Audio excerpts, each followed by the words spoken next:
وما ذرأ لكم في الأرض مختلفا ألوانه إن في ذلك لآية لقوم يذكرون۔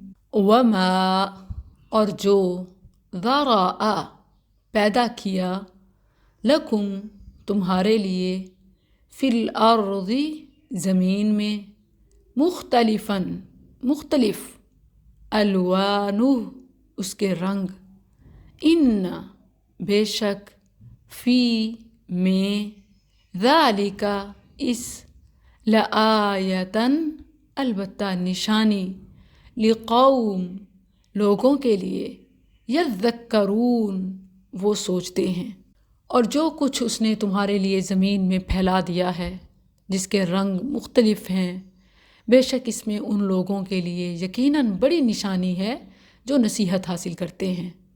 سورۃ النحل آیت 13 And whatever he multiplied for you on the earth of varying colors, indeed in that is a sign for a people who remember۔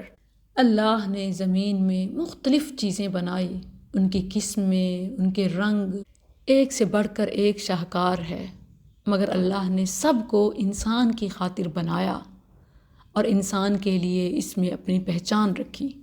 مگر ظاہر ہے جو اپنے رب کو پہچاننا چاہے اسے ہی نصیحت ملے گی۔ اس آیت کا ایک ایک لفظ انمول ہے، صرف ذرا پر غور کریں۔ عام اور آسان فہم معنی خلقہ ہے کہ اس نے ہر چیز کو پیدا کیا، کس کے لیے؟ لکم انسانوں تمہارے لیے، یعنی اللہ نے زمین کی ہر چیز الوان ورائٹی قسمیں رنگ برنگی چیزیں ہر چیز انسان کے فائدے کے لیے تخلیق کی۔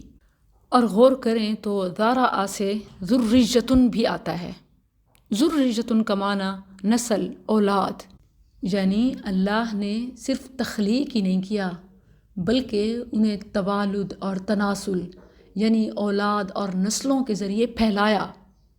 اللہ نے آدم اور حوا سے بے شمار انسان پھیلائے، پھر انسان کے فائدے کے لیے جتنی مخلوقات بنائیں انہیں ان کی نسلوں کے ذریعے پھیلایا۔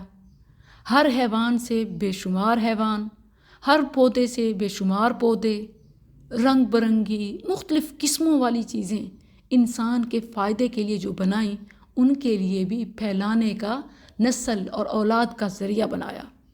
ان چیزوں میں خالق کی پہچان ہے، مگر حاصل اسے ہوتی ہے جو نصیحت قبول کرنا چاہے، کیونکہ الٹے برتن میں کچھ نہیں ٹھہرتا۔ ان فی ذالک لآیۃ لقوم یذکرون، تو جو غور و فکر کرے گا، نصیحت حاصل کرنا چاہے گا، اسے ضرور اس میں نشانیاں اور دلائل ملیں گے۔